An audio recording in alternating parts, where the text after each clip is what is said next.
How's it going, everyone, and welcome in for another edition of the unofficial WCC Hoops podcast. Hope you all had a great Memorial Day weekend. We are a little more than a month away from the end of the college calendar year, the college season, and we will be entering into the 2025-26 year as of July 1st, which does mean some big things in the WCC. Obviously, Seattle becomes official. It does mean that there is only 1 year left of Gonzaga, Washington State, and Oregon State in their final year. And that is a topic we're going to get into a little bit. We'll talk about LMU. We'll talk about Washington State and just kind of the off seasons that both of them have had.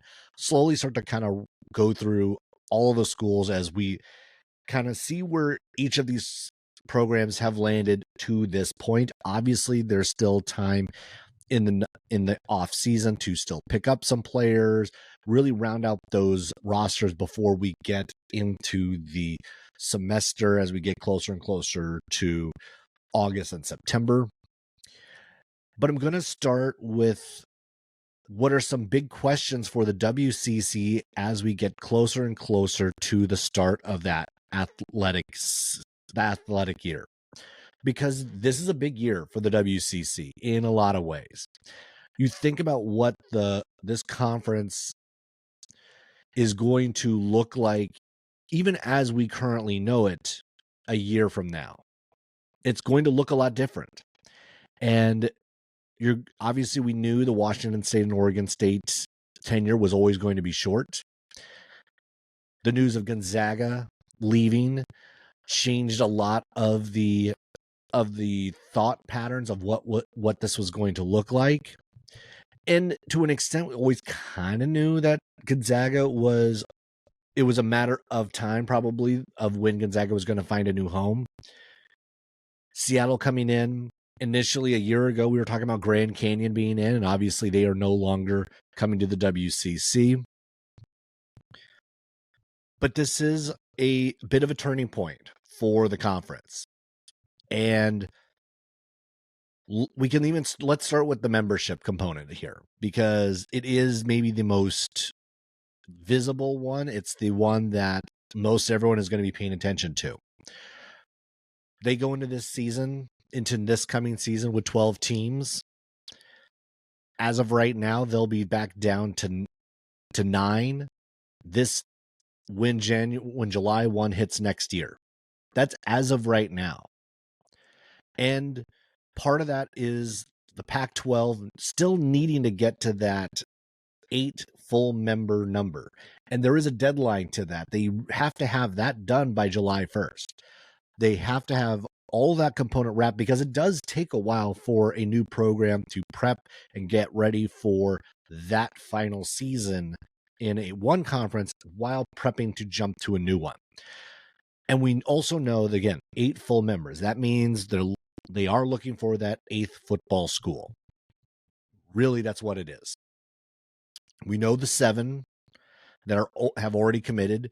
We know, obviously, Oregon State, Washington State are the 2 leading the charge here, with San Diego State, Oregon State, Utah State, Boise State, Colorado State, and Fresno State all joining them to make the 7. That is where we now have, obviously, insert Gonzaga as the other school, but they obviously don't play football, so they do not count in that equation. They will be part of the equation when the media deal is starting to be worked out. And that's really one of the components here that the new Pac-12 is still going through that process and everything else. There was a note in the San Diego Union Tribune the other day, quote from San Diego State Athletic Director John David Wicker. We said, it's kind of all running on parallel tracks. It will all come to a head by the end of June. I can promise you that. We're really excited about where we're headed. Everything that we were promised when we were making the decision to jump from the Mountain West is coming to fruition, and it's just going to keep building from there. This was at an event where he was speaking to some of the San Diego State boosters. And so there So it does sound like we are still on track, that we are going to hear something about the eventual media deal, and obviously the eighth football member of this new Pac-12 conference.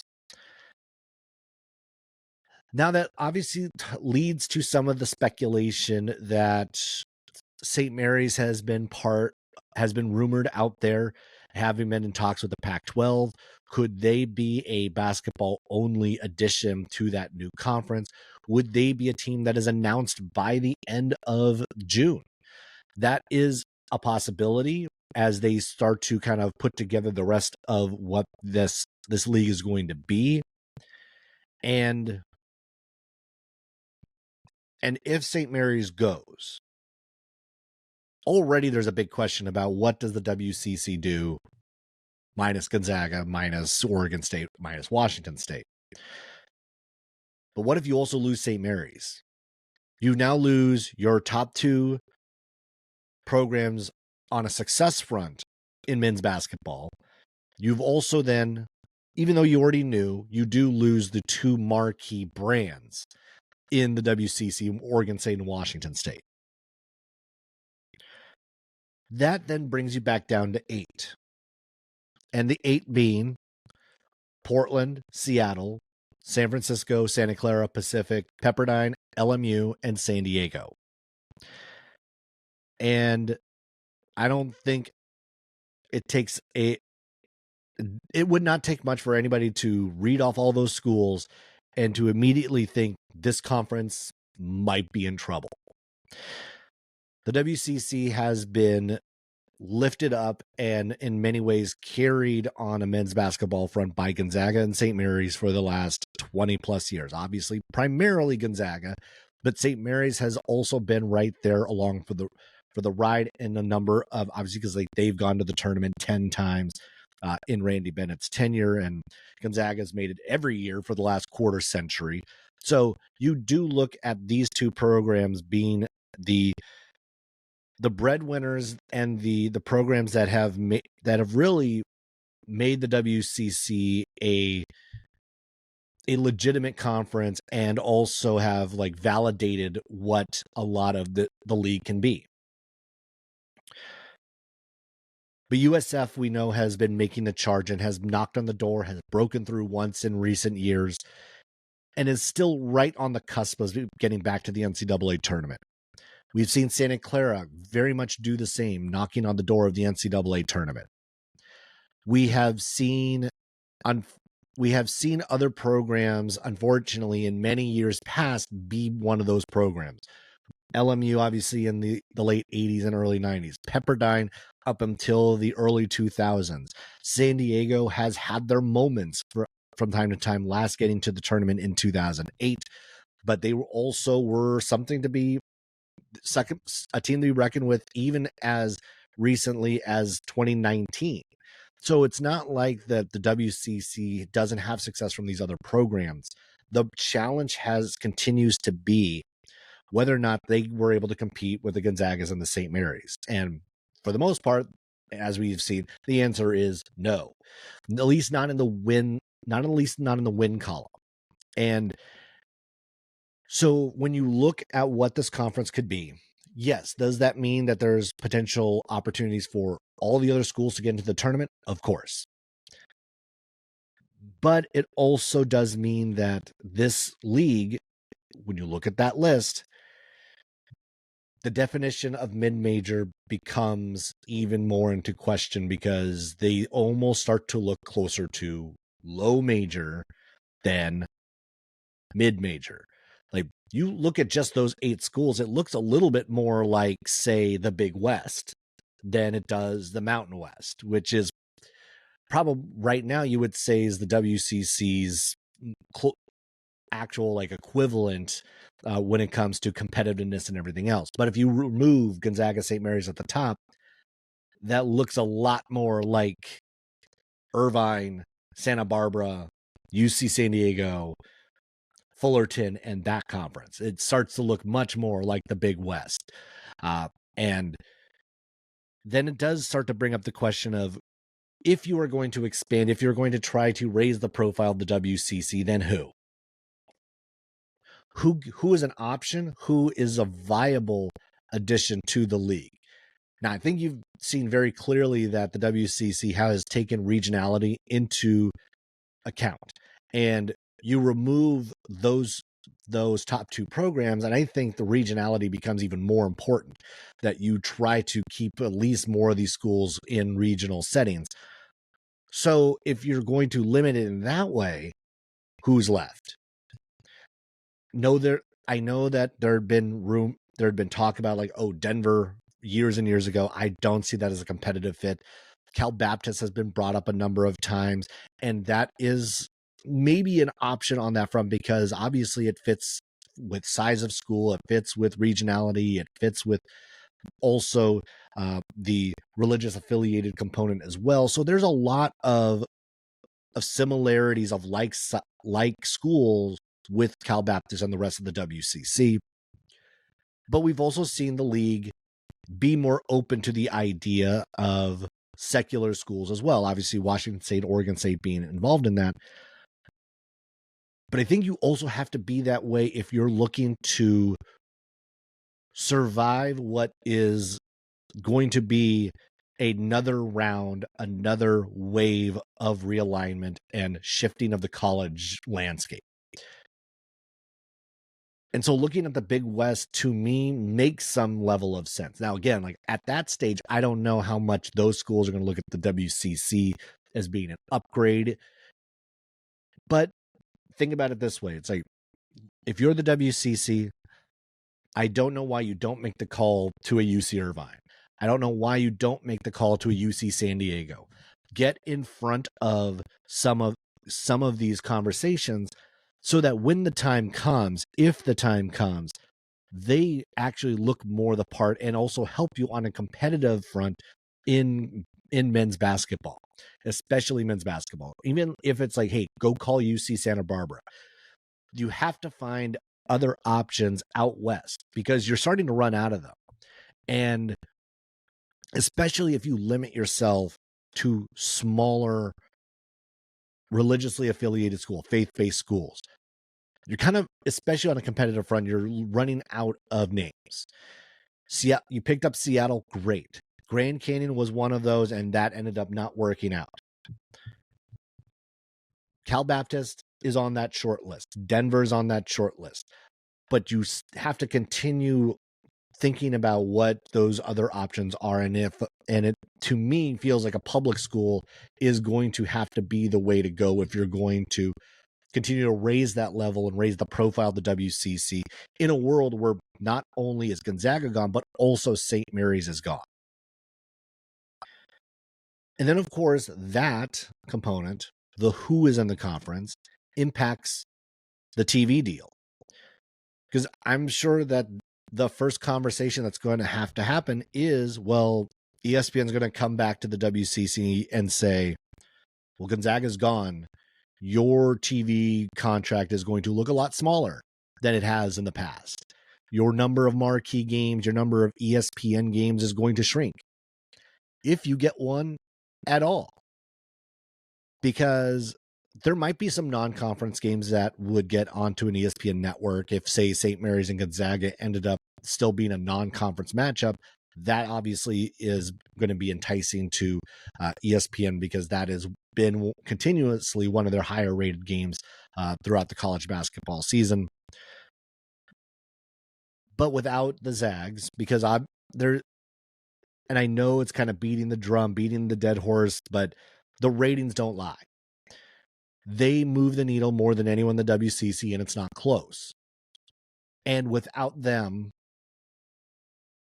the deal probably looks way less lucrative on an ESPN front.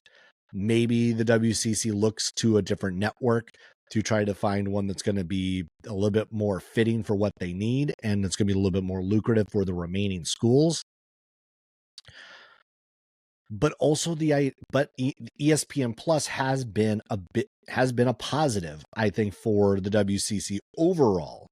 Obviously, there are problems with the way the streams work and the consistencies and everything else, but it does make all of the games for all of the sports available in one space. And I think that as a viewer, that was a problem the last few years of having to jump from this channel to that channel, that service to that service, to this one, to that one, to that one, to that one. It was annoying. And keeping it with ESPN Plus does make a lot of sense in that respect. But if the dollars don't make sense anymore, then they are going to have to be looking outside. And that is one of the biggest questions for the next 12 months of what's going to happen on that front. And then related to that is going to be the future of the WCC tournament. We know that for next season, it will still be at the Orleans. The WCC has been at the Orleans for championship weekend since 2009. So it has been a long, successful partnership between the two. But again, without three marquee names, does the WCC still fill that building? Do they still carry the cachet enough to do that? Now, thinking about the way that weekend works is that the tournament right after them is the WAC. And the WAC does not draw nearly as well as the WCC does. But they're going to look a lot more similar, at least maybe in year one, if they're still in that building. And that's where maybe the Orleans starts to consider whether or not it's actually worth it for them to host it in that building. What other potential options would there be for the WCC if they did not stay at the Orleans, or they were told that they needed to move it or whatever else? Because we don't even know if it would end up being the same weekend because of the availability of the Orleans or just the circumstances that are going into that building. If the WCC has to move, where to? Obviously, there are some other options in Las Vegas other than the Orleans, which I've been one of the people who said, like, I'm kind of like, as good as the Orleans has been as an arena for the WCC, I would like it to be a little bit closer to the rest of the action and back on strip, a little closer, whatnot. I mean, the Orleans is so isolated out there off the strip that it's a little hard to get out there. So I would like to move it back a little bit closer, but also I'm the person, I'd move it out of Vegas altogether and go back closer to one of the school sites, move it to the Bay Area, move it to LA, move it around, now that Seattle is part of the league, move it to Climate Pledge Arena up in Seattle. That would also be kind of a cool option if it were available, whatnot, and it made sense. So that's another big question. What happens to the WCC tournament? And that's another question that's going to have to be answered in the next 12 months. The other thing, and this is going back to the financials, is that the revenue sharing model for the NCAA tournament, when it comes to the WCC, for the first round has been continuing that it's split equally amongst all the schools. But then after that, it is Gonzaga in Gonzaga's contract that they then take the bulk share of the rest of the units, which, again, considering Gonzaga's dominance and the way they have been so successful in the NCAA tournament, and the fact that other WCC teams have just not made an impact on themselves, it made a lot of sense for Gonzaga to put that deal together and to have that moving forward. But but the dollars from the tournament is now going to be impacted tremendously without the Zags being an every year representative and also doing well in that first round. Like they've won their first game in the tournament every year since 2010. I think the last time they lost in the first round was Steph Curry. So it's been a while since they lost in the first round. But that's just one more question that the WCC has to answer in the next 12 months. It really is. It comes down to what happens with the rest of the league after the Zags, Cougs, and Beavers are gone. What does the TV deal look like? Who is left if they are to expand? And what is the future of the WCC tournament in Las Vegas? And then how what is going to be the actual financial impact of the Zags leaving when it comes to the NCAA tournament units. A lot is going, the WCC is going to have to answer in the next year, and we're just going to have to wait and see how this all shakes out. All right, now that was a lot to kind of dive into, like thinking about some of the big questions the WCC is going to have to answer this coming year.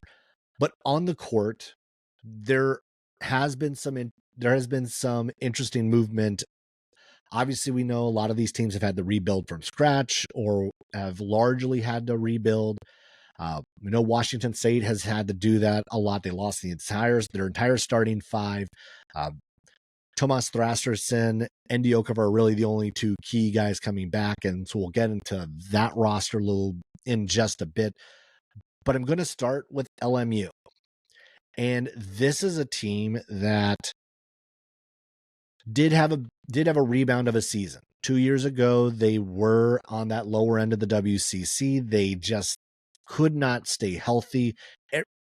They looked on paper like they had the pieces there, and it just didn't end up working out. So going into this last offseason, we saw a jump in the talent level that they were able to recruit. We saw the addition of a Jan Vide. We saw the addition of an MJ Amy. We saw the addition of a Javon Porter. We saw Caleb Stone Carawell come in. We saw a good group of guys be added to that roster, and that team was better. They had a gritty personality. They were scrappy. They weren't the best offensive team, but they were going to make you work on the defensive end. And that is something it seems like is going to be a little bit more of the personality of these LMU teams. And it's taken a little bit of time, but that's the sort of thing that when you look at how you build a program or how you start to kind of work your way into it, is, does your team have a personality? Is the coaching strategy starting to develop a look and feel that is uniquely theirs? And I do think we're starting to see that with LMU. I think we started to see that last year. And the additions that they have made in the offseason to this point, I think, add on to that personality. So thinking about even who they still have on the roster, yes, Jan Vide I mentioned. Amy I mentioned. Also, Aaron McBride is going to be back on the roster. So they have three guys who were in the rotation for the Lions that will be returning. You do have Marley Zeller and Jael Martin as well. Freshmen last year, so we'll see what their development looks like into year 2 and how often and what their usage is going to look like. But there's a lot of interesting talent that is joining this squad this year. And the first one that can't go unnoticed is Jalen Shelley, who's coming over from USC. 6'8" forward. He's going to be, he played 22 games at USC last year. He was originally recruited by Eric Musselman to go to Arkansas. He then followed him to USC. Didn't get a ton of playing time last year in those 22 games. But the things that are clear are the things that just jump out at you when you watch him on tape.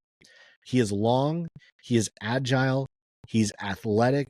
He was a 4-star kid out of high school, and we got to see glimpses of it throughout the course of the season. He scored a season-high 10 points and grabbed 6 rebounds against Purdue. He had a career-high 8 rebounds against Maryland, both of those being tournament teams this past season. And he's going to give them both inside and outside presence. He's got a good touch on his 3-point shot. He knows how to attack the rim. He knows how to cut to the basket. He is long. Honestly, like watching him on tape, he reminds me a lot of Tyrone Riley in a lot of ways.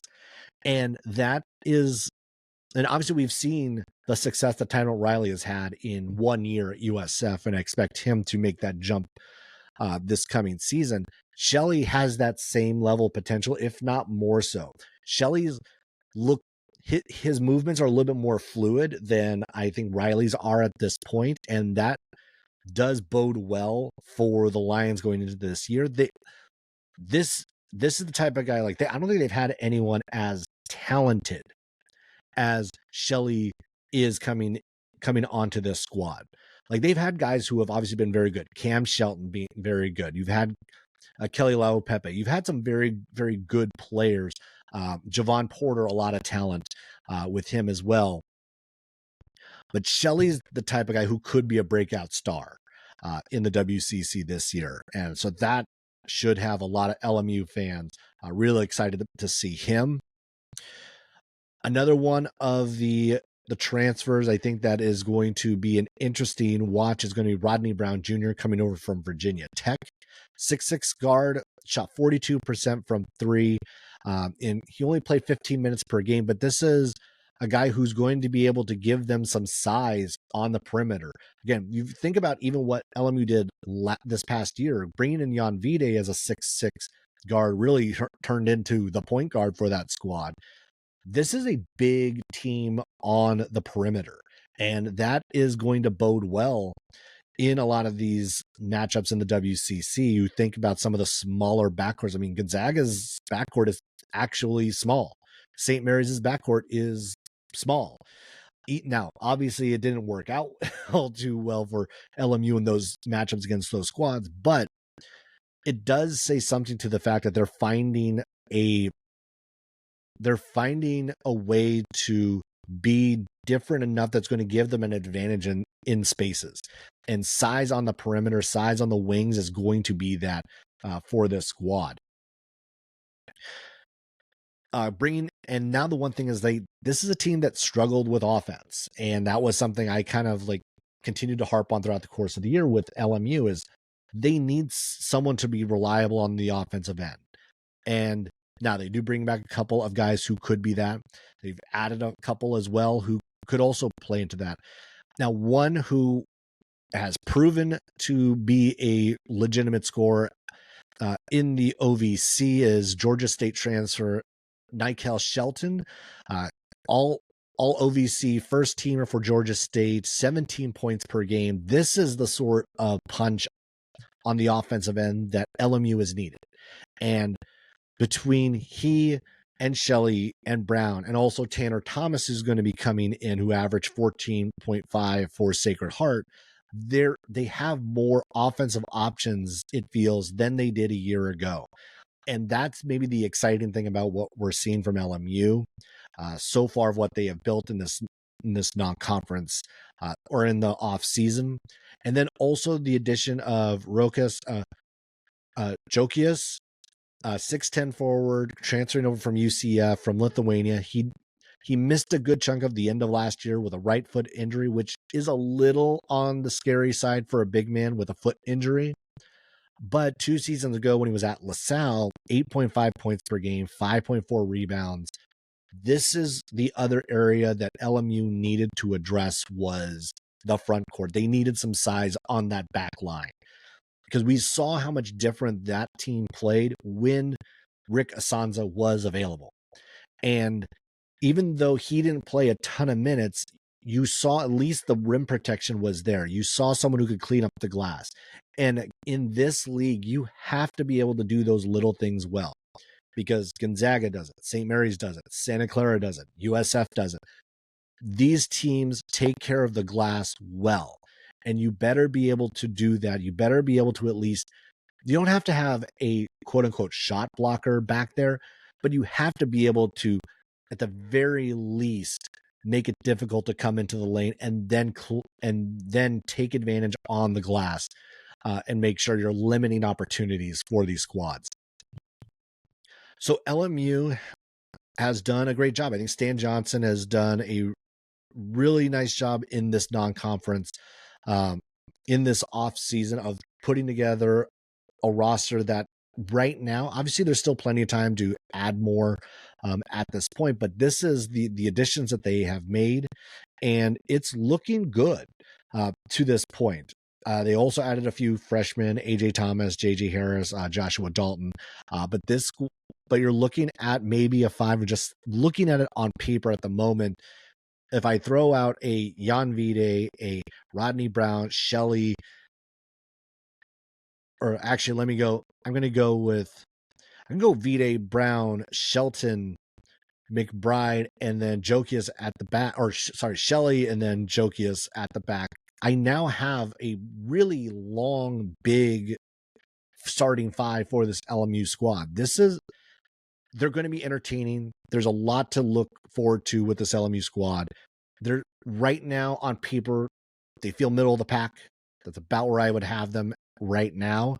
But a lot to be said about what Santa Clara is still going to do, what Oregon State's still going to do, what Washington State is still going to do, what Pacific is still going to do. I think Pacific is, you can't discount them in being in that mix as well at this point. But LMU has done a lot of work, and it's going to be interesting to see what they do the rest of the offseason, and then what this looks like when we get into November and December before we get to conference play. Okay, so we're going to get into Washington State as well. So this team had to kind of start over. Mentioned that 2 straight seasons, they're going from scratch, pretty much. Last season, they lost everybody from their NCAA tournament team except for one. That was Isaiah Watts. And then this year, they've lost their entire starting five and much of the bench as well. Now, the returners that are back, you have an Endi Okafor, you have Toma Astrasterson, Parker Garrett, Case Wynot, Richard Vavers. You have pieces, and some solid pieces that are going to be coming back. I like, especially Thrasterson and Okafor are going to give them some stability with this Cougar squad. But we know the type of system that David Riley is going to want to run. They are going to be up-tempo. They're going to be high efficiency. And that is going to be what you have to look at as they're starting to fill out this roster. So looking at a couple of the guys that they brought in, the first name off the board was Jerome Morton, coming over from Morehead State. Double-digit score, 37% from 3 last season. You'd expect that to be right about there, if not better, just with the way and the flow of this offense goes. We've seen just like how quickly that they could get points up, and they were still, despite all of the injuries, were one of the better offensive teams in the country, not just in the WCC. You add an Emmanuel Ugbo coming over from Boise State. Didn't play at Boise last year, but when he was playing overseas, not this past season, but last season, 14 points per game, 7 rebounds. He's going to give them some legit size inside. And between he and Okafor on that front line, there's a lot to like on just how they're going to be able to be better and tougher inside than maybe they were this past year. Bringing in a Simon Hildebrand from High Point, who made their first NCAA tournament this past season. He was averaging 5 points, 3 rebounds off the bench. So they get another big man who can shoot from 3, which is very similar to what obviously David Riley likes to do. You think about Eric Strupp, you think about Ethan Price, of what they were able to utilize those in that system. And Hildebrand brings a bit of that as well. And Emeli Yalaho. That's like Emeli Yalaho also coming in. He was battling injuries a lot at Texas Tech over the last 2 years. So there's a little bit of, I would think, concern there about how healthy he's going to be and how much you can expect from a guy like him. And he does play a little bit more like a 4 than a 3, at least based on the tape that I saw. So I think there's a little bit of there's a growing curve for him coming into this season and really just kind of getting back into basketball form. Because when you're in and out of the lineup, especially for injuries, that really can take a toll. So it will take, I think, a little bit of time for him to get up to speed. They're also bringing one of the freshmen they're bringing in, Aaron Glass. This is someone who on tape, really good shooter coming out of Rancho Cucamonga in California. Top 30 shooting guard nationally. This is someone who is going to give them, I think, a fair amount of offensive punch pretty quickly.